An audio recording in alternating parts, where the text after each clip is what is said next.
Good Thursday morning, Patriots, and welcome back to O'Connor's Right Stand. I'm your host, John O'Connor, software programmer by day, conservative truth seeker by night. Before we get started, I wanted to share something with you. In the podcast world, we call this a CTA, a call to action, and I try not to be pushy with these. But I do want to let you know how you can help if you're enjoying the show. If you're listening on audio right now, I'm also on YouTube. Just search O'Connor Podcasts, one word, and if you haven't already, consider hitting that subscribe button. I'm starting to see some good growth over there, and it really does help more people discover the podcast. As a quick heads up, if you see Alex O'Connor pop up in the search results and there is no relation, that's not me. And trust me, if you like my content, you definitely won't like his opinions. His channel keeps drowning mine out in search results, so finding me directly really helps. I appreciate you listening. Now, let's get into our discussion. On Tuesday morning at 10:07 a.m., House Oversight Committee lawyers called the deposition of former President William J. Clinton to order. His seat was empty. Yesterday morning at 10:07 a.m., they did it again for former Secretary of State Hillary Clinton. Her seat was also empty. This is a bipartisan subpoena. Democrats and Republicans voted for it.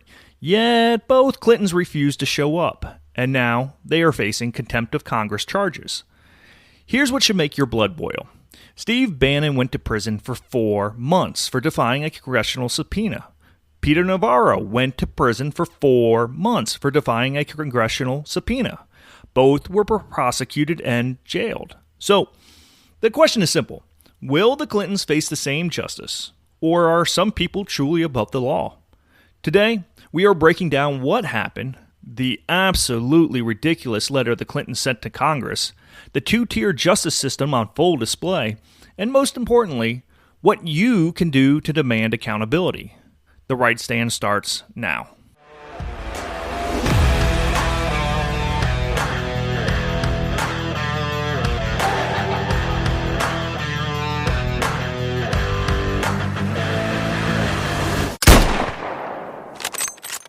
Let me give you the timeline, because as always, the details matter.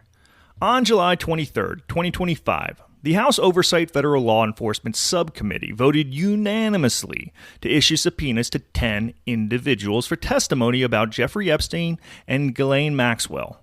That vote included both Republicans and Democrats. It's a voice vote, no objections. Among those 10 people, Bill and Hillary Clinton.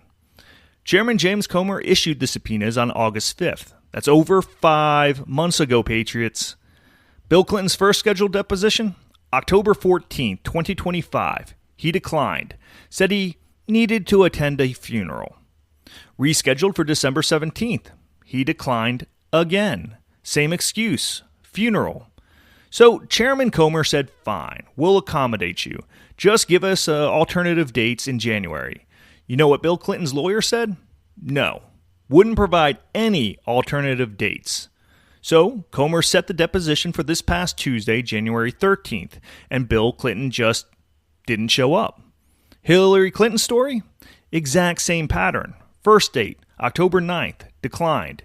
Rescheduled for December 18th, declined. Funeral, rescheduled for yesterday, January 14th. She didn't show up either. 5 months, 3 rescheduled hearings, multiple accommodations, and both Clintons simply refused to comply with a lawful congressional subpoena. Now, here's what makes this especially galling.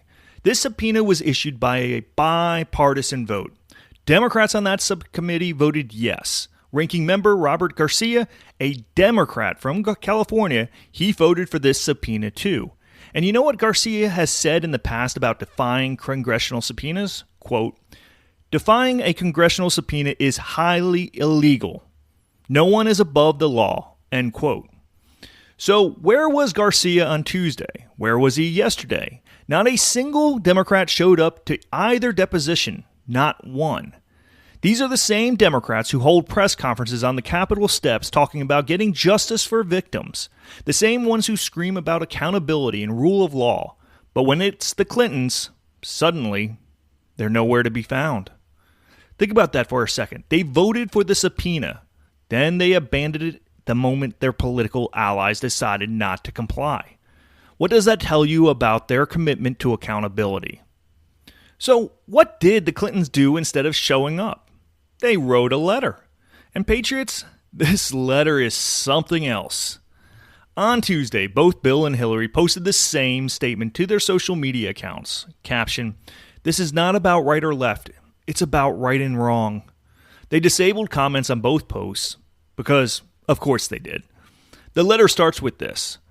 "This past year has seen our government engage in unprecedented attacks, including against our own citizens." What acts are they talking about? Brace yourself. Quote, "People have been seized by mass federal agents from their homes, their workplaces, and the streets of their communities." End quote. They are talking about ICE agents.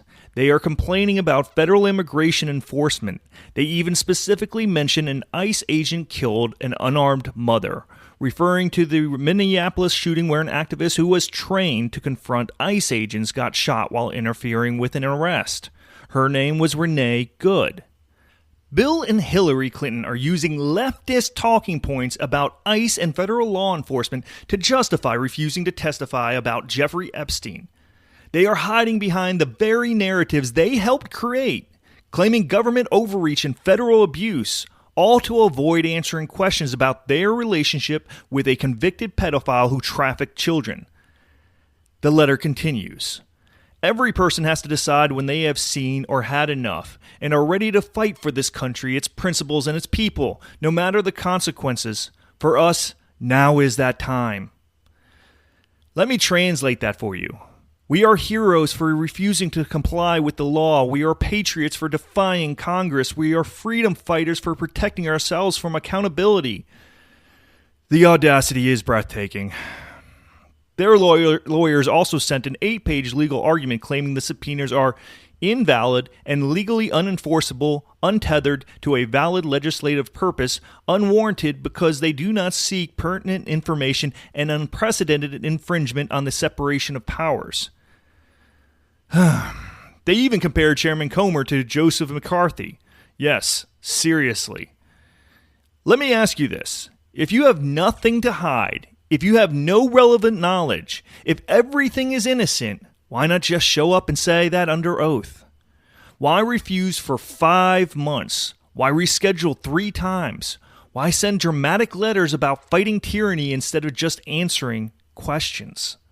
I'll tell you why. Because they are betting on the same thing they've always bet on, that the rules don't apply to them, that they can delay, deflect, and defy until people forget, that their political connections will protect them from consequences. And you know what? Based on history, that's a pretty damn good bet. Here's what's getting buried in all the political theater. This subpoena was bipartisan. Chairman Comer didn't just wake up one day and decide to subpoena the Clintons. No, the Federal Law Enforcement Subcommittee, which includes both Republicans and Democrats, voted unanimously to issue these subpoenas. Do you understand what that means? Democrats looked at the evidence and said, yes, we need to hear from Bill and Hillary Clinton about their relationship with Jeffrey Epstein. Democrats voted to compel their testimony. And it's not just Republicans who think the Clintons should testify. You know who else said they should comply? Jon Stewart. Yes, that Jon Stewart, former host of The Daily Show, liberal comedian, not exactly a MAGA guy. When asked if the Clintons should comply with the subpoena, Stewart said, and I quote, "I absolutely do, abso-effin-lutely." I put that, my own effing in there. When was the last time Jon Stewart agreed with House Republicans on anything? But even he sees that refusing a congressional subpoena is wrong. Democratic Representative OConnor from California, an Oversight Committee member, told NBC News that Clinton should appear for testimony. Quote, "I have always said that this needs to be transparent. Everyone involved should be providing an explanation. If Democrats are implicated, then so be it." End quote.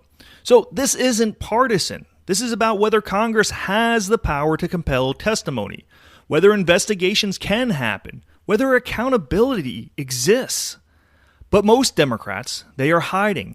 They voted for the subpoena, then disappeared when enforcement time came.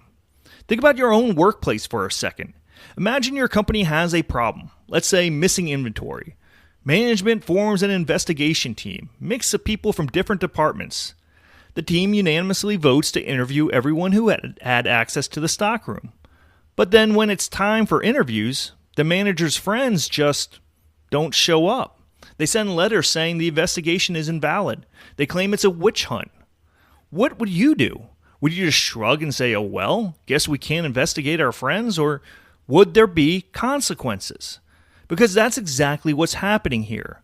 Bipartisan subpoena, unanimous vote, but when it's time for accountability, suddenly half the team goes silent. Let me ask you something, Patriots. I want you to really think about this.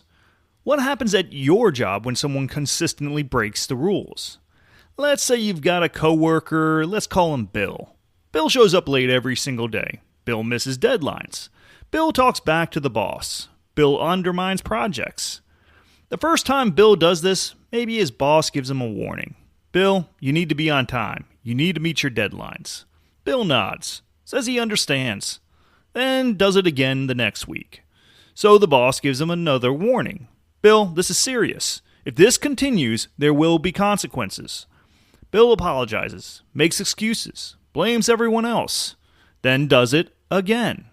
At some point, and we all know this, the boss has a decision to make. Do you keep issuing warnings that mean nothing, or do you fire Bill? Because here's the reality. If you keep threatening consequences but never follow through, what incentive does Bill have to change? None. In fact, it gets worse. Because now the entire office is watching. They see Bill getting away with it. They see the boss making threats he doesn't keep. And they think, why should I follow the rules if Bill doesn't have to? That's called institutional collapse, and it starts the moment you stop enforcing accountability. So now let's talk about Congress. The Clintons were subpoenaed in August. That's 5 months ago. They rescheduled, they delayed, they made excuses. First hearing, October 14th, Bill claimed he couldn't make it. Second hearing, December 17th, Bill claimed he had a funeral to attend to. Third hearing, January 13th, this past Tuesday, Bill just didn't show up. Hillary's turn yesterday, same pattern, didn't show. 5 months, 3 rescheduled hearings, 0 compliance. And what have the consequences been so far? Nothing. More warnings, more letters, more, we are very disappointed. Meanwhile, Steve Bannon defied one subpoena and went to prison for 4 months. Peter Navarro defied one subpoena and went to prison for 4 months. So what incentive do the Clintons have to comply? They have learned the lesson. If you're powerful enough, if you're connected enough, if you're a Democrat, the rules don't apply to you. Here's what kills me about this. Congress keeps saying we are investigating, we are holding hearings, we are demanding accountability. But when people refuse to show up, what happens? More strongly worded letters? Bannon and Navarro can tell you what real accountability looks like. It looks like a prison cell. But for the Clintons, it's been 5 months of excuses. And every single day that passes without consequences, the message gets clearer. Congressional subpoenas are optional for the elite. Let's talk about the double standard, because it's not subtle anymore. Let's start with Republicans. Steve Bannon, Trump's former chief strategist. The January 6th committee subpoenaed him. He refused to comply, citing executive privilege. Convicted. July 2022, 2 counts of criminal contempt of Congress. Sentence, 4 months in federal prison. Served his time in Danbury, Connecticut from July 1st through October 25th, 2024. Peter Navarro, Trump's trade advisor. Same situation, refused to comply with the January 6th committee subpoena. Convicted. September 2023, 2 counts of criminal contempt of Congress. Sentence, 4 months in federal prison. Served his time in Miami from March 19th through July 5th, 2024. Both men were the first White House officials in history to be imprisoned for contempt of Congress. Before them, nobody had been jailed for this crime in over 60 years. The judge in Navarro's case literally told him, "You are not a victim. You are not the object of political prosecution. You have received every process you are due." And you know what? They went to prison. They served their time. Now let's look at the Democrats, the other side.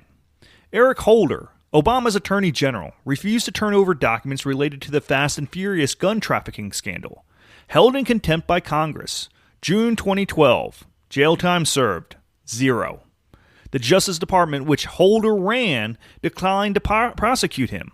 The case eventually got settled years later with no criminal charges. Lois Lerner, IRS official who weaponized the agency to target conservative groups. Held in contempt by Congress. May 2024. Jail time served? 0. DOJ declined to prosecute. No charges. She retired with full benefits. Merrick Garland, Biden's Attorney General, refused to turn over audio tapes of Biden's interview with Special Counsel Robert Hur. Held in contempt by Congress. June 2024. Jail time served? 0. DOJ declined to prosecute. Shocking, right? The Justice Department declined to prosecute their own boss. And there are 15 Biden cabinet officials currently defying congressional subpoenas. 15 right now with 0 consequences. So now we have Bill and Hillary Clinton refusing a bipartisan subpoena to testify about Jeffrey Epstein. Will they face the same justice as Bannon and Navarro? Or will they walk free like Holder, Lerner, and Garland? I think we all know the answer. But let me ask you this. Is that acceptable? Because if Republicans go to prison and Democrats don't for the exact same crime, then we don't have a justice system. We have a political weapon. This isn't just about the Clintons. This isn't just about Epstein. This is about whether Congress can do its damn job. Think about what congressional oversight means. Congress investigates, they hold hearings, they subpoena witnesses, they demand documents. Why? Because they are supposed to be a check on power. They oversee federal agencies, they investigate wrongdoing, they hold people accountable. But if powerful people can just refuse to comply with subpoenas, then oversight dies. Let me paint you a picture of what this has allowed. Hunter Biden's laptop, refused to testify. Biden family corruption, refused to testify. IRS targeting conservatives, refuses to testify. FBI surveillance abuses, refused to testify. Nothing can be investigated if refusal has no consequences. And here's what really gets me. The same people who scream about January 6th being an attack on democracy are now defending the Clintons for attacking congressional authority. You can't have it both ways. Either Congress has power or it doesn't. Either subpoenas mean something or they don't. Either we're a nation of laws or we're a nation of political favors. The precedent being set right now is catastrophic. Bannon and Navarro went to prison for defying a partisan committee investigating January 6th, a committee with no Republican input, a committee Nancy Pelosi handpicked. The Clintons are defying a bipartisan committee investigating a convicted child sex trafficker, a committee where Democrats and Republicans voted to issue the subpoena. If Bannon goes to prison but the Clintons don't, what's the message? Only Republicans face consequences? Congressional oversight only works against one party? The law applies differently depending on your political connections? That's not justice, that's tyranny.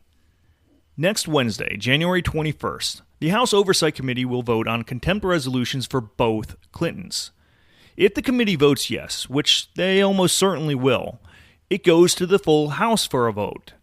Now, Speaker Mike Johnson has already said he supports holding the Clintons in contempt. He told reporters, "I think clearly he's defied a subpoena of Congress. It shows contempt for Congress and the people are owed answers." So, the House will likely vote to hold both Clintons in contempt of Congress.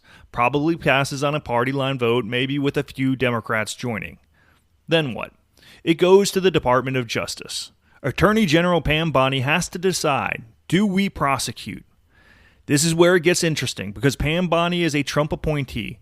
She's already said that the Justice Department under Biden had a cold case languish for 4 years, referring to the January 6th pipe bomber. She's committed to equal justice under the law. So she has a choice.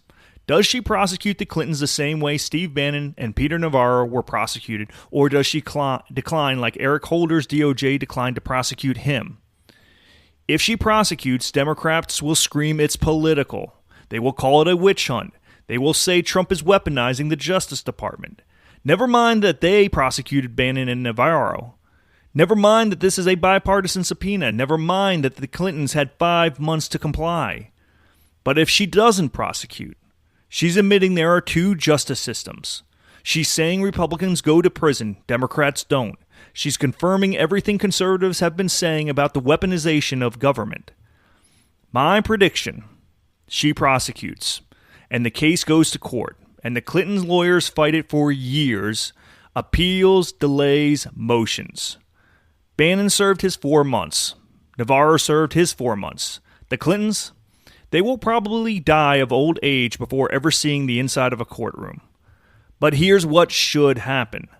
The House votes for contempt. DOJ prosecutes immediately. Fast-track trial like Bannon and Navarro got. Conviction, sentencing, prison.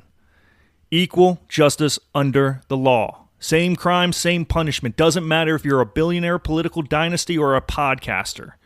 The law applies equally. Will that happen? I'm not holding my breath. Patriots, let me bring this home. This is not about Jeffrey Epstein. This is about whether Congress can do its damn job. This is about whether there are two justice systems in America. This is about whether powerful people are above the law. Steve Bannon went to prison for 4 months. Peter Navarro went to prison for 4 months. They defied a partisan committee investigating January 6. Bill and Hillary Clinton defied a bipartisan committee investigating Jeffrey Epstein. 5 months of delays, 3 rescheduled hearings, multiple accommodations, and they still refused to show up. If they walk free, the message is clear. Only Republicans face consequences. We cannot let that stand. Make calls to your senator or House representative. I don't care if they are Republican or Democrat. If you don't know who your congressional leaders are, go to google.com, search "Who is my representative?" or "Who is my senator?" Click the first.gov link and type in your zip code. Send those emails, amplify this story, make it too big for Congress to ignore. Next week, we'll see which members of Congress have the courage to vote for equal justice. And after that, we'll see if Pam Bondi's Justice Department is different from Merrick Garland's. The rule of law depends on what happens next, so don't sit this one out. Hit that subscribe, follow, and/or like button wherever you're listening. Apple Podcasts, Spotify, YouTube, Rumble, your platform of choice. Check out O'Connor's Quick Strike on Mondays, Wednesdays, and Fridays for rapid-fire news. And this podcast always drops on Tuesdays and Thursdays. Find me on X at O'Connor Podcasts. Share this episode. Get the conversation going. Have a great rest of your day, Patriots. Until next Tuesday, hold the line unapologetically. This is John O'Connor signing off.